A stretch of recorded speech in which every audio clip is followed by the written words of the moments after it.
Hey, Project Zion listeners, this is Blake Smith, Project Manager for Project Zion Podcasts, and I'm excited to share this cross post from Ministry for Dummies. Enjoy.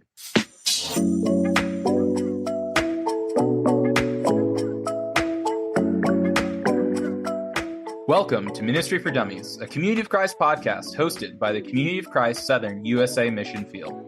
All are welcomed here, and the stories and opinions that are shared here are a part of our story and do not necessarily reflect the official position of the Community of Christ. Thank you for being here. Yeah, you're welcome. Woo! Episode 4! Episode 4. So far, we haven't been canceled. No canceling yet. And you know what? We're just going to take it. We're just going to take it.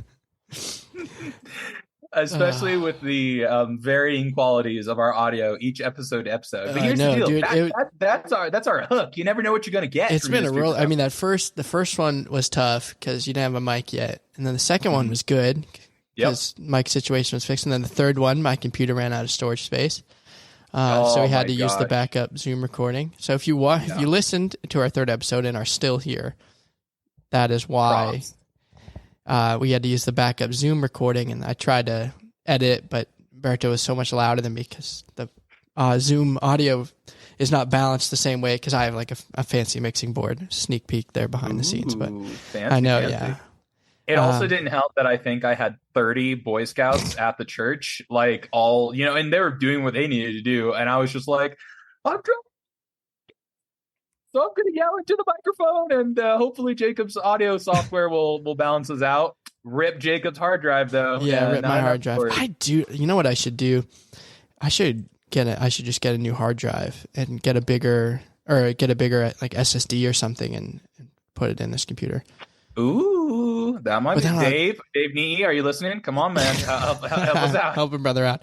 I have a backup external storage drive. This is like so off the rails, but I have a backup external storage drive, and I went to back up to it the other day, and the formatting is like off. So something's wrong with the drive itself. So I think I'm going to have to get a new one, back up everything onto that, and then maybe I'll delete a bunch of stuff. I have like all sorts of crap on here, so. See, and that's the thing. Just trying to keep a computer clean sometimes is hard. And I have a hard time keeping anything clean. Like, real talk. That is facts. That's just a straight up fact. Jacob and I used to be roommates, so I can confirm. Allie, his partner and fiance, is a saint, and Emily, my partner, is also a saint. Putting up with my messiness because I'm not. I'm okay. I don't really believe in the natural order of things unless that natural order is chaos. Exactly. I will say, last night, I think it was just because I was so tired. I could not find my keys, and it felt like a good 20 minutes. That's never a good feeling. No, and you know where they were, and it's always the worst part. Like I'll fidget or I'll do something. I literally put them in the desk drawer that I'm at, and it's just one of those things of where it's not a normal place that it's there, but it makes sense. At the time, I do that all the time. So and of course I love Emily to death, but the most unhelpful comment you made was, maybe we should get you an Apple AirTag for your keys. I'm like, that's a great idea. I do not want to hear that right now. I just want to find my dang keys because it's late and we need to go get food. Yeah, you're not good at keeping track of your keys. I can vouch for that. I'm not. But anyways, what's going on? All right, so our topic this week is one that's near and dear to both our hearts, and that's music in the church and kind of how it intertwines with like our faith. And our personal expression of that. So I'll toss it to you, Bert. Super general here, and you take it where you want. When you think of spiritual music, what comes to mind? So there's a lot of different venues that we could talk about, and I know we're going to cover a lot of them. So I'm just going to start real basic. Music that goes with meditation for me is really, really helpful. I don't like meditating in complete quiet. I like to have some music around me. And what I find the most relaxing is the cello. I love the sound of the cello. Really kind of puts me in a good mood. I find with that. And I absolutely love it. But when I think of like spiritual music, especially, I think of just music that I can just think to, if that makes sense. No, it totally does. Not music with a lot of lyrics. That kind of fits in a different category, but spiritual music specifically, just that very, very, relaxing, puts me in a good vibe mindset. So are you like this is somewhat related, and maybe somebody will find this. Are you like a classical music guy, or are you more like pop covers in an acoustic format, like some people, or are you just like straight nature noises with like a gentle melody?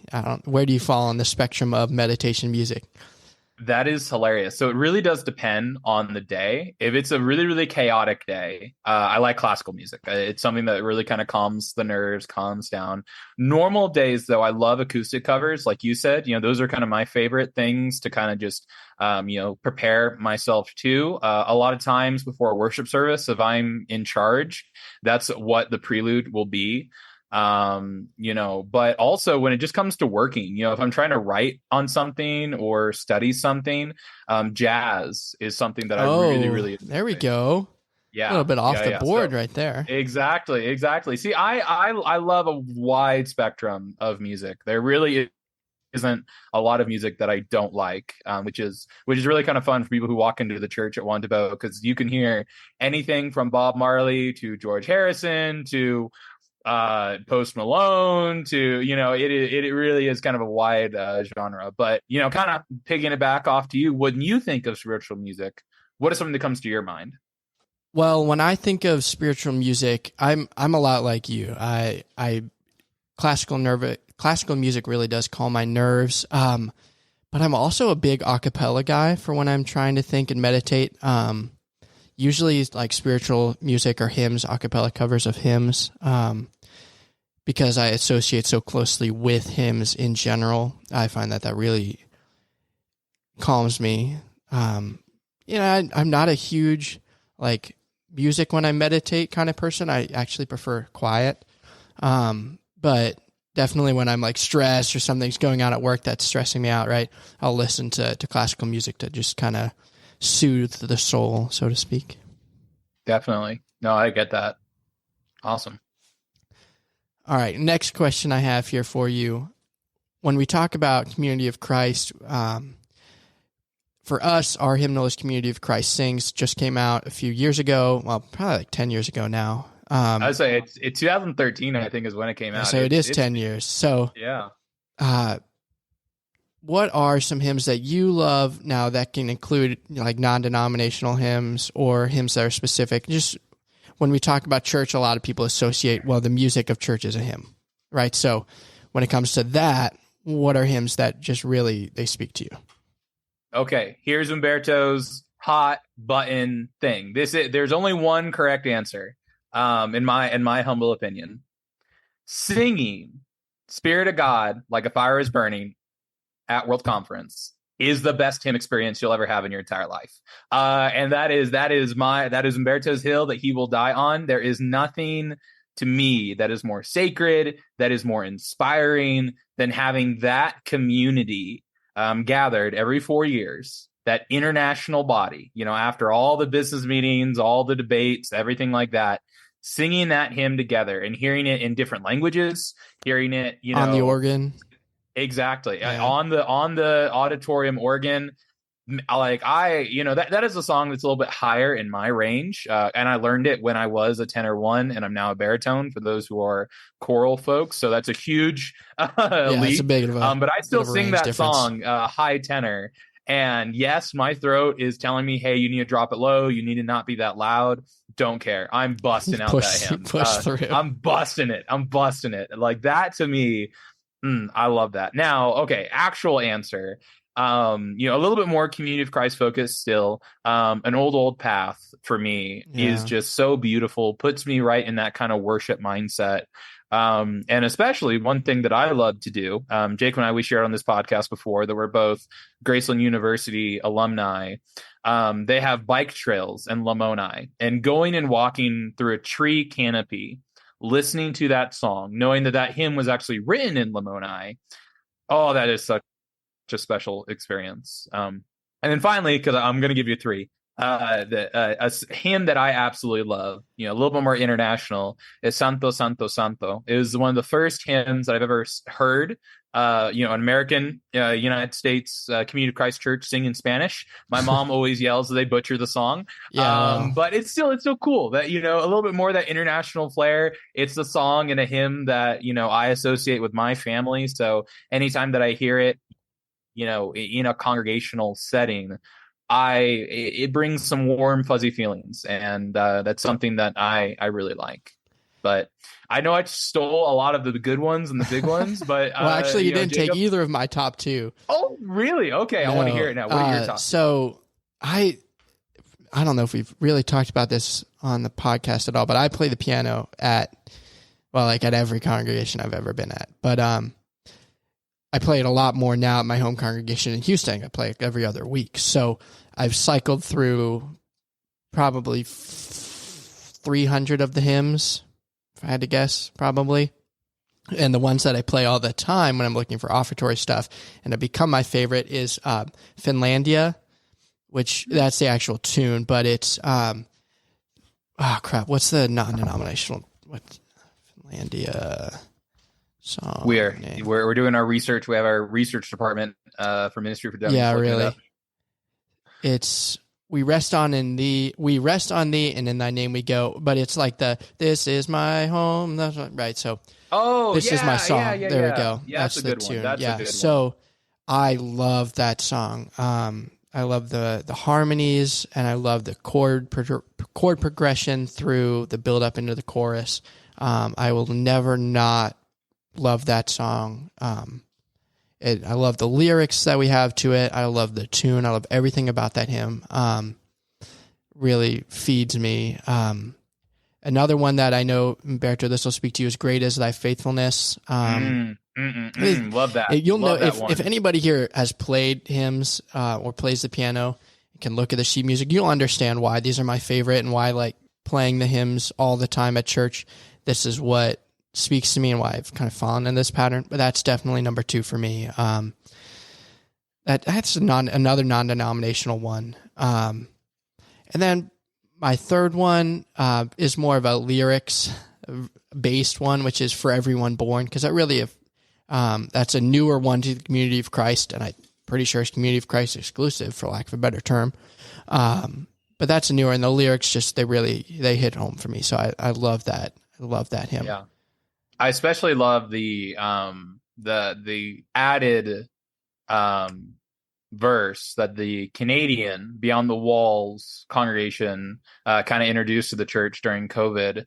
That is a more LGBTQ plus queer community outreach, which is really awesome.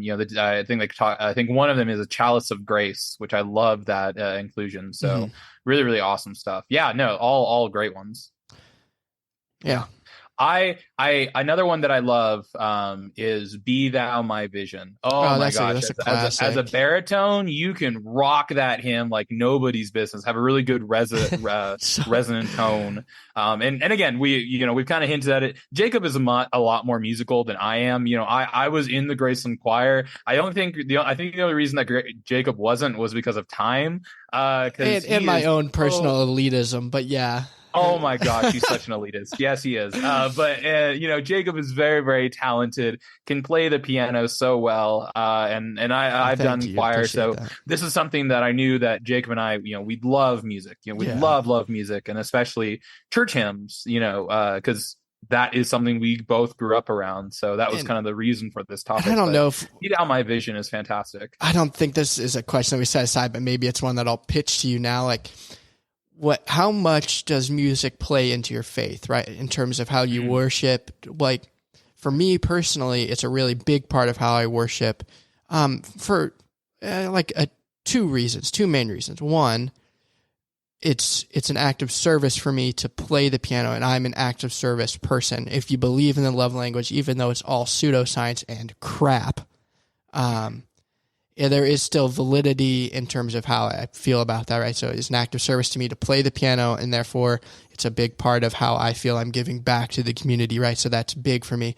And two, as I'm trying to express emotions and sentiments, music it seems like a natural venue for me. So that's why music is so important to me, and how I've come along my faith journey. It's what kept me involved in church. It's my affinity for music. So it's just, I hope I didn't close off your answer, Bert, but as far as how does music play into your faith and your faith journey? You didn't close it off, but I will repeat many of the same things that Jacob just shared. Huge for me. I keep saying, one of our junior hires said that to me, and now I cannot stop thinking about every time I say that. So I apologize to our listener. It's one of my fillers, but sorry. Random tangent aside. Music to me speaks to the soul. And when I was in choir, especially, I loved that community experience you get from singing together. And I think you definitely get that at the congregational level. And we've already kind of talked about the world church level, but it's just a group of people making music and making a joyful noise. And don't get me wrong, sometimes the noise is a little bit more noisy than joyful, depending on who might be in your congregation. That's but a fact. I still love that though. Even a congregation that doesn't have the greatest singers, still, when you get a group of people together singing, it is a fantastic time. We at church last Sunday, we had about middle 30s there, so like 33, 35 at worship, and it was just great. I can't remember the hymn that we sang, but it was just so fantastic. It was one of those times where you just kind of drop out and you just listen to those voices and appreciate where you are. Exactly. And I think that is what music gives us, is that chance to be truly present and to be in a community, right? I think maybe that's another thing I should add, right? You're in a community with one another, participating with one another. So that's another important thing for me. Yeah, most definitely. Yeah. No, I love it. I love it so much. So we've touched on hymns and how that affects are there any like non-church hymns that meet your needs in a similar way?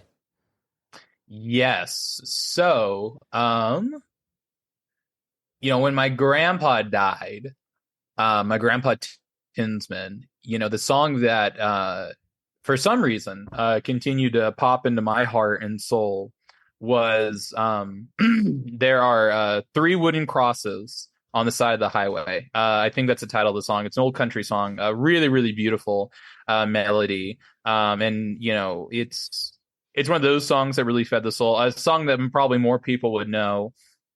From George Harrison. Oh my gosh, I was literally listening to it today and I forgot it. My Sweet Lord, not My Sweet Lord. What is it called? Jacob, help me out. I don't know. You're talking to the wrong person. Oh, where is Emily? Emily is going to be glaring at me. George Harrison is her favorite Beatle, which is, not the correct answer. Everyone's favorite Beatle is Ringo. My Sweet Lord. My Sweet Lord. Yes, My Sweet Lord by George Harrison. I love George Harrison as well. He's a fantastic musician. Another one that really kind of touches my soul is the entire Exodus album from Bob Marley. That one is often played on repeat. If you get anything from this podcast, listen to Bob Marley's Exodus album, Bob Marley and the Wailers, on a Sunday morning. I'm telling you, that song will get you going. It'll make you ask some questions. I love Bob Marley. He's one of my favorite artists. Man, this is weird that I don't really have one that like meets it that hits the same as a hymn for me. And I don't know why I love listening to music, but I don't experience it in the same way that I experience hymns in a worship setting. But I have a playlist of songs that I'll put on that are all non-church songs that just calm me down. I don't really have. I guess I really don't have any favorites. No Elton, no Billy Joel. Come on. I mean, Summer Highland Falls is a good Billy Joel song. That I listen to a lot. I love Billy Joel, for anybody listening, because I'm a piano player who likes to sing.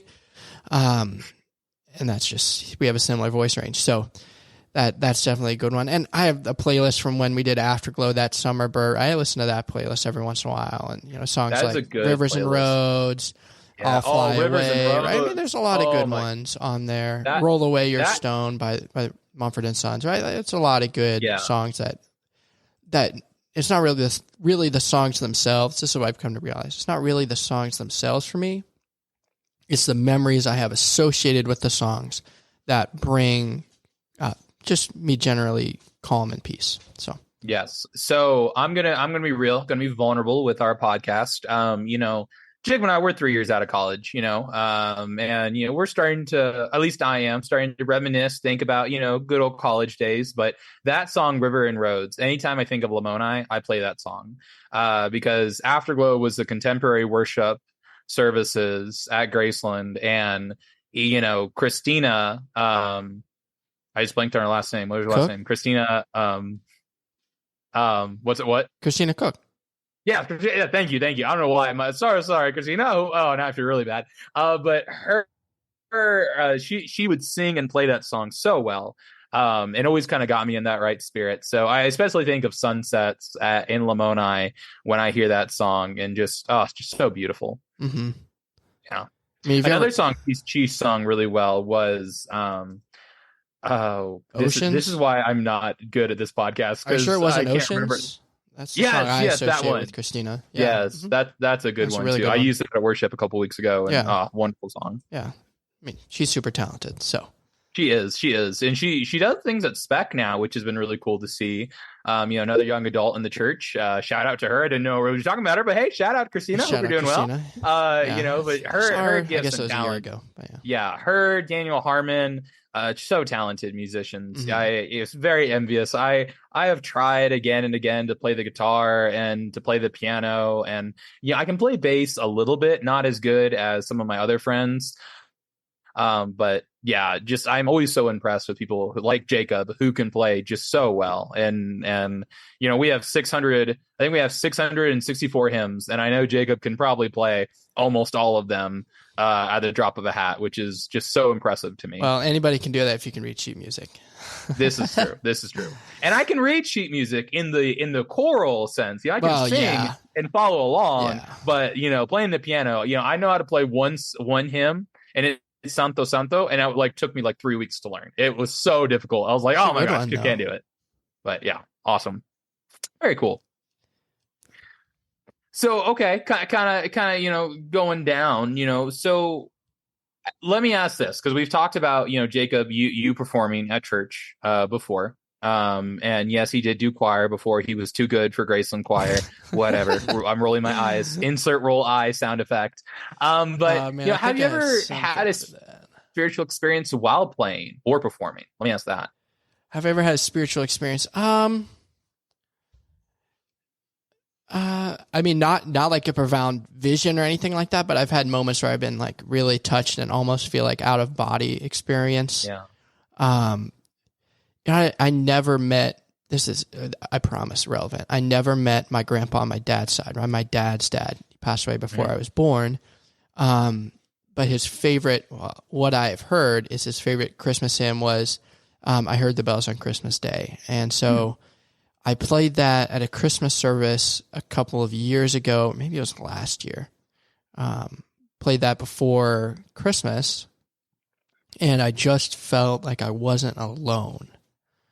And maybe that's because I also associate it with my dad, right? Because my dad loves it because his dad loved it too. And so I just had that feeling where I just didn't feel like it was just me. And so I think that's definitely one of the ones that I can think of most recently. Playing at reunions when I was a kid, I had some really positive spiritual experiences because that's a loving and community that I had growing up. So played hymns there, and I can think of times just like that where it just felt surreal where I was at. Yeah, definitely. That surreal experience, that it's surreal feeling. And I think that's why I love music so much, because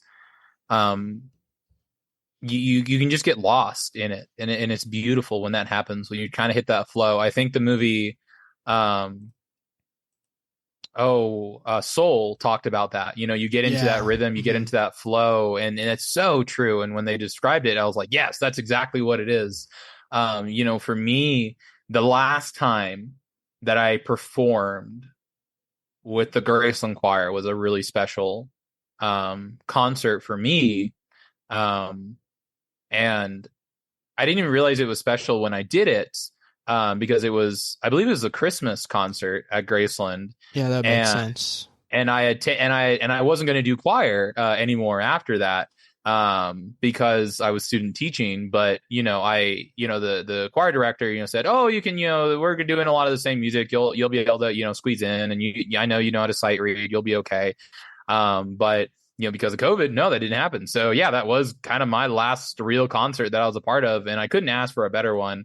I have a very particular opinion of Christmas music. We're going to get to that in a little bit later. But that communal experience is something that just cannot be beat for me. And I already talked about World Conference, being able to sing that. A really a fun moment that happened at this past World Conference that was definitely a spiritual experience was we sung the campfire song, like the SpongeBob and the green grass, huh? The SpongeBob campfire song? No, that's a heathenistic song. We do not. No. That's a whole. Talk about a secular song that feeds your soul. No.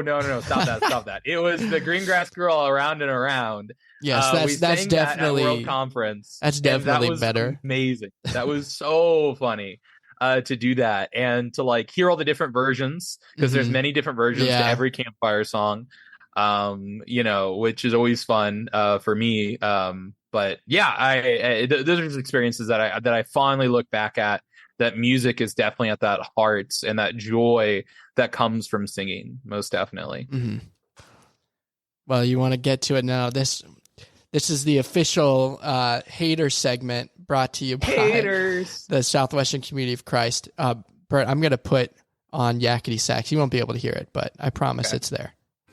You'll be able to hear it whenever we play it. All right, Bert. Welcome to the Community of Christ. Definitely not obeying the Ten Commandments hater section. Which songs do you hate, Bert? Let's get to it. All right. Here's the tea. All right, here's the tea, because I added this at the very end, and I have a very particular opinion about a couple of songs. Number one, as a choir kid, Christmas music is either you love it and you're just so excited to sing it again, or, oh my gosh, if I have to sing that song one more time, I'm going to lose it. Because it's the same song and it's the same parts that you get stuck on. And, for Graceland, I love Professor Blessing, Dr. Blessing. I love you. If you're listening to this, you are my favorite choir director. That's not a dig at anyone else who I was under, but you are my favorite. I hated singing Silent Night every single year because we always had to do it in German. Because that's the original, language, and hearing people just not practice drives me crazy. But that's a song you can't hide under, because we don't do it with music, and you can't muddle your way through German. German is a hard language, and the amount of hours that I've just spent going through that dang piece of music. I hate that song now. It used to be my favorite Christmas song. It really did. But that experience alone moved it to the hate category. Yeah, it sounds like your issue isn't the song. It's really the people you had to sing the song with, which I guess touches on the profound impact of music and community. Oh, it really is. It really is. And, I know my supervisor, Stacey, who is a band director, I am sure that if she was on here, she could talk about Christmas songs and holiday music that it's just always the same part. It's always the same people. And you're just we've sung this 4 times. Just get it. It's not that hard, but the fun part was, my mom, who speaks Spanish, that's her first language, always was very big on pronunciation. My senior year, when I was HP, we had someone from Germany on our hall. So I came to him and asked, hey, is this pronunciation correct? And he's like, that's the worst German I've ever heard in my entire life. And I was like, yeah, that sounds about right. All right, cool. Way to move on. But yeah. And so those songs in particular, I have kind of grudges against. Now, when it comes to hymns, and I got to tread lightly, I got to be careful, because everyone has hymns that they love. And they really mean, and I truly do believe there is no bad hymns. I disagree with that, but I'm getting ready for Jacob's part. Just wait for his part. The song that I dislike because I know how difficult it is to play is "Rain Down." I love "Rain Down" I love as that song. See, and that's the difference. But the reason that I dislike it is because I love my sister, Erin Grover. Shout out to you. I love you. Hope you're doing well. But when she was learning to play the piano, she struggled with that hymn. And so now, anytime I hear it, I just hear my sister messing it up again and again and again and again. And then at one point, like, Erin messed it up like for like the 80th time.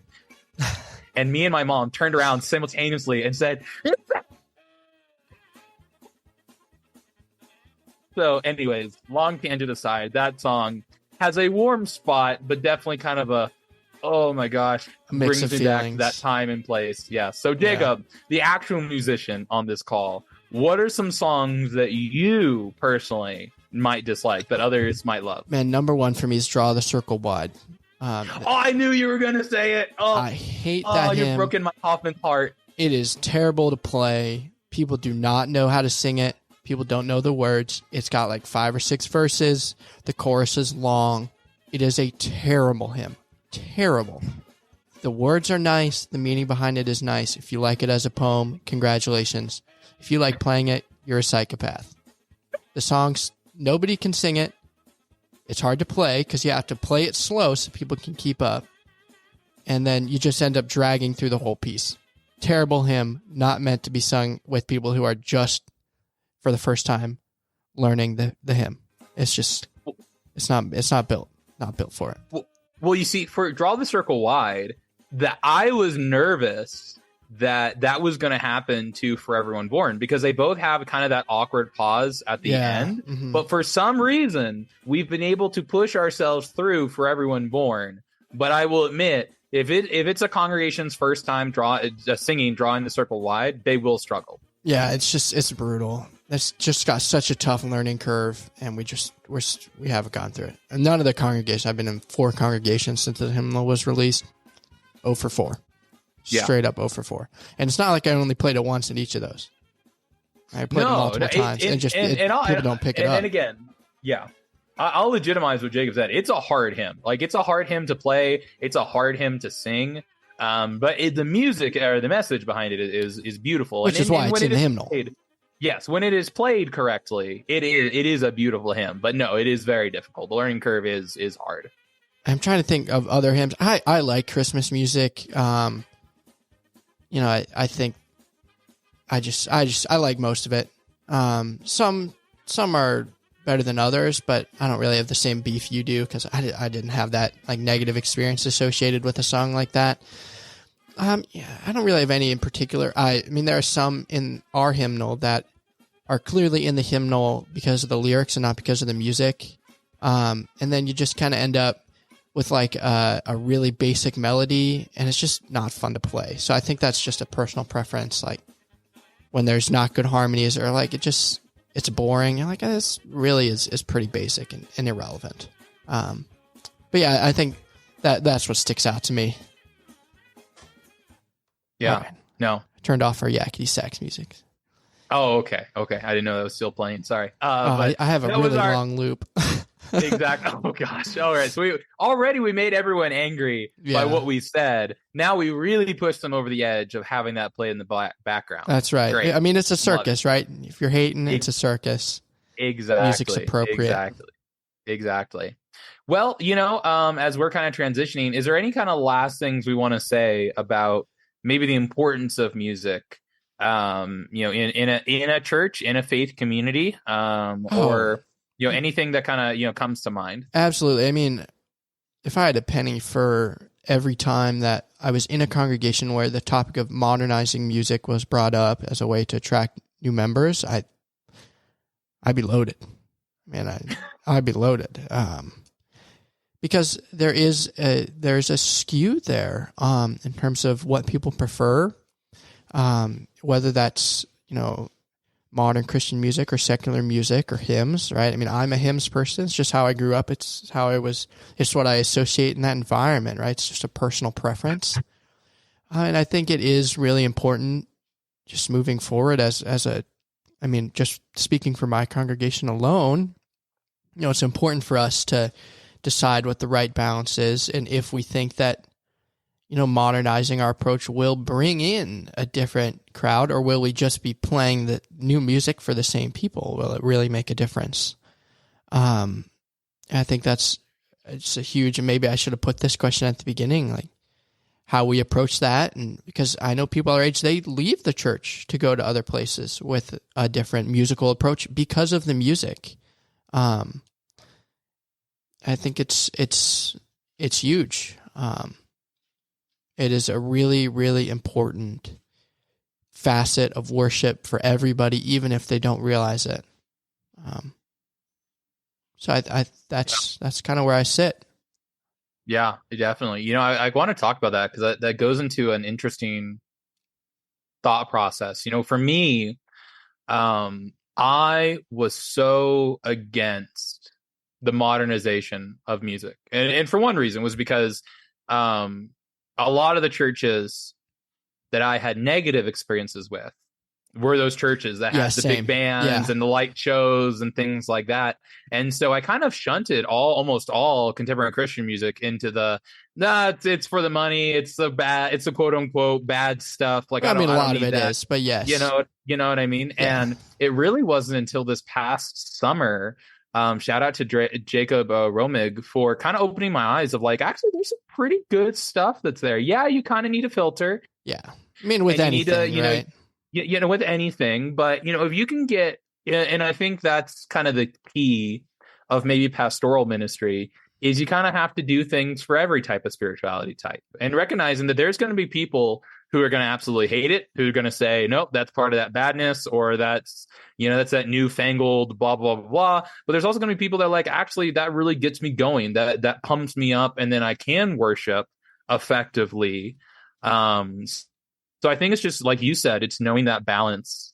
We didn't talk about this at all. It is on our little little sheet. But campfire music is a huge, huge spirituality part that we haven't really talked about. Leading campfires are amazing. They're very, very stressful. If you've ever led a campfire, because you're trying to remember all the music. There's not great sheet music. That's that true. You do have to. You have to have it locked and down. Depending on where you are, the songs have changed. Yeah. Or depending who's leading it, they've known a different version. So that's always kind of tricky. Yeah. But for people who are in this church, campfire is one of those key pivotal moments that have planted seeds in their discipleship. And I think it talks a lot about, all the things we've covered. It's a communal experience, definitely. It's an experience in nature. You have fun songs that pump you up, but you also have some beautiful transition and serious songs that really lay into the spirit. Move people immensely into emotions profound and feelings. Experiences in that type of setting. Definitely. Oh, most definitely. Yeah. Campfire music. And I know people are very opinionated about their campfire songs. There's a reason we didn't talk about our least favorite campfire songs. Fun fact, mine's Red Wagon. I hate that song. No. My actual least favorite campfire song, I know I just made everyone mad with Red Wagon, is I Am a CH. I am a C. Oh, yeah. I am a CH. I am a CHRISTIEN, because I cannot spell live eternally. I can't do it. That's my dyslexia coming involved, and I can't sing that song. I can't do it. So I can do that one, but yes, no, that one's a tongue twister and a steep learning curve. Yeah, it definitely. But yeah, no, I'm sorry we went on that tangent, but I think that's an important part that we cover. Yeah, of that there's that balance of music, and it's funny. Music is all about harmony and about balance. So it would make sense that you need balance in every aspect of music. Yeah. I'm sure we'll touch on that again. Oh, most definitely. Definitely. And I know this will not be our only time that we talk about music on this podcast, but we want to talk about it just because it's definitely something big in our lives and our souls. As we kind of transition towards the end of our time together, I know it is always way too short. Or way too long, depending on your tolerance for podcasts. And depending on how poor our audio quality is. Oh, so true. It always depends. Yeah. But we do have some questions. We don't have any new questions from our form. So, dear listeners, please go to ministryfordummies.org. Yes, it's .org. We're that official here. And fill out our question form because we want to answer your questions. But I do have a question from the high priest, Theodore Landon Tinsman. That's my daddy. Hope he's listening. His question is, when will we have guests onto the podcast? As soon as people stop shunning us for exactly. No. You know, we might be having a potential affiliation / partnership / hey, they need things to advertise with Campus Connections. It's a new platform for the Community of Christ ministry, specifically looking at college age students. So we might have an advisor that Jacob and I both are very fond of, Mike Hoffman, on. We have not asked him at all. This is us asking him. Mike Hoffman, get on the podcast. Shout out, Mike. Let us know. Yeah, come on, man. You know, we thought you loved us. Come on, get on. Another person that we haven't talked to, but I definitely think would be cool to have is Larry McGuire. He's the president of 74 our area. Larry is just fantastic. We love Larry to death. So yeah, if you have any suggestions though of potential guests or people you want to hear, let us know. Yeah, hit us up. We'll try to chase them down. You know, hey, who knows? We can even get Scott Murphy on. Probably doubt it. He's also a musician. Fun fact, one of the best drummers I've ever seen. So shout out to Scott. I mean, I'll take your word for it. I know. Well, thank you so much for joining us. And thank you, Umberto, as well, for joining us on this journey. This podcast is made possible by listeners and disciples of Christ and by members of the community of Christ. Without you, dear listener, we would not be here. And really, if you have any questions, ideas, suggestions about the podcast, let us know. Please let us know. We're always looking for more stuff, more questions, and what you want us to discuss. We'll see you on the journey. You've been listening to an episode from Ministry for Dummies here on Project Zion Podcasts, featuring hosts Umberto Tinsman and Jacob Ross. Our thanks to Umberto and Jacob for allowing us to share this episode with you, our faithful listeners. For more episodes of Ministry for Dummies, go to ministryfordummies.org. Have a great rest of your day.